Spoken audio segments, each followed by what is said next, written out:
Good morning, people watching Miss 65 Lisa Voice. Happy Saturday. I'm going to give you a verse of scripture out of Ephesians 6, and it's 11 through 13. This is for everybody. Put on the whole armor of God, that ye may be able to stand against the wiles of the devil. For we wrestle not against flesh and blood, but against principalities, against powers, against the rulers of darkness of this world, against spiritual wickedness in high places. Wherefore take unto you the whole armor of God, that ye may be able to withstand in the evil day, and having done all, to stand. I think we all need that. Let me give you the gospel. It's in 1 Corinthians 15, 1 through 4. Christ shed his blood for all of our sins, past, present, and future, was buried, and rose again on the third day according to Scripture. We're saved by grace through faith in Christ alone, not of ourselves, not of works,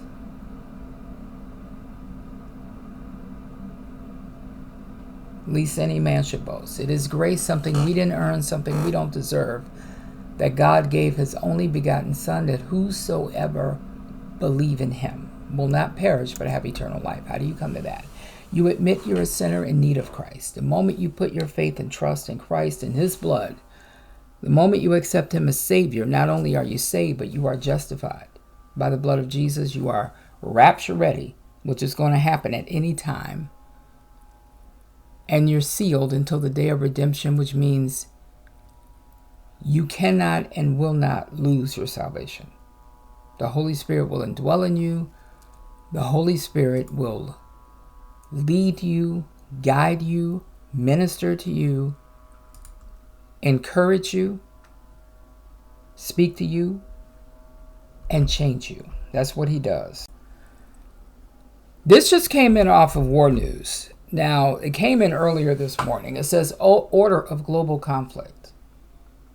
So, 8 U.S. aircraft carriers are currently deployed around the world, marking the largest U.S. naval military deployment in many years. Americans are not only worried about the Mediterranean and the Baltic, but also about someone who's been quiet for the past, since this war with Israel started, China.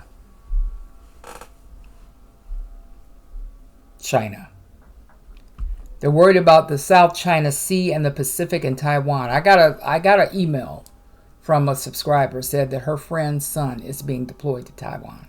It's being deployed to somewhere over there. I do believe that they are waiting for Iran to try to do what they're going to do to Israel. And they are going to take Taiwan. Now, the U.S. can't be in 2 wars at one time. This would be the opportunity for the United States to leave Israel and go help Taiwan. That's how I see this playing out. It says the readiness of the American ships shows that Washington is waiting for something, perhaps in another battlefield that has not yet been opened, like Taiwan. This shows that the departure and deployment of aircraft carriers on the east and west coasts of the U.S. ready to rush where needed. Now, analytically, the USS Gerald Ford, the USS Dwight Eisenhower, the USS Ronald Reagan. The USS Gerald Ford is in the Mediterranean. The USS Dwight Eisenhower is in the Red Sea. The USS Ronald Reagan are in the Pacific, and the USS Carl Vinson are in the Pacific, western part of the Pacific. The USS George Washington is operating off the U.S. East Coast before heading to Japan in the next couple of months. On the west coast are the USS Nimitz and USS Theodore Roosevelt and the USS Abraham Lincoln. There are 3 ships that are in the shipyard for repair modernization. And those are the USS John Stennis and the USS Harry Truman. They're at the Norfolk Naval Shipyard for maintenance.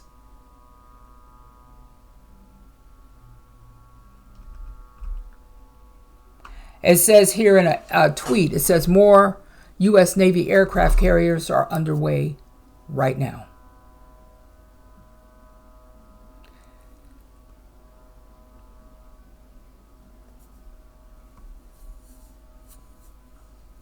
Why is that so much power?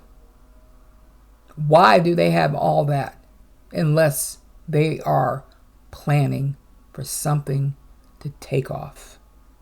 I've had numerous people write me and tell me that they've seen many aircraft, more than usual, military aircraft, over their homes, in their areas. This is a lot of power, folks. And you don't put that much out there on the sea unless you're expecting something big to take over. I do believe it's going to be China. And that will be, like I just said, that will be the getaway for the U.S. to get away from Israel.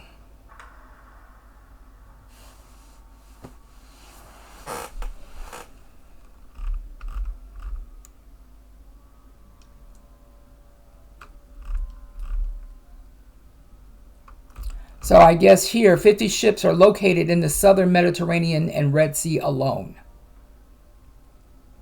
NATO's naval strength in the eastern Mediterranean and the Red Sea currently exceeds 50 warships. Currently, the total number of ships and submarines of the countries participating in NATO already exceeds 50 flags, excluding the Israeli naval. According to the Russians, this group includes 2 aircraft carriers, 2 cruisers, 11 guided missile destroyers, 14 frigates, 4 helicopters, 2 landing craft, 5 coastal security ships, 1 combat control ship, up to 10 support and supply ships, 1 submarine, cruise missile carrier, diesel electric submarine, not counting 5 Israeli Navy units. And we're not talking a partridge in a pear tree. That's a lot. Most of the forces belong to the U.S. Navy. This is a lot. At the same time, London sent two of their Royal Naval support vessels, the Argus and the Lime Bay. They also promised to launch reconnaissance flights over Israel in the coming future. Probably another day or two, or a couple of days or week, to send the aircraft carrier HMS Queen Elizabeth to the Mediterranean. Note that Paris and Rome are sending floating hospital ships to treat the wounded from this area. France immediately sent one of their helicopter carriers. After some time, Paris sent the second helicopter carrier. I think I mentioned a little bit of the carriers from Britain a few days ago. There is a buildup right now of NATO forces and assets in the region under any pretext. It is possible that the group will soon grow even more. They're sending more out there. So yeah, something is definitely happening right now. I'm going to link this in the description box, and I will be back later Yeah.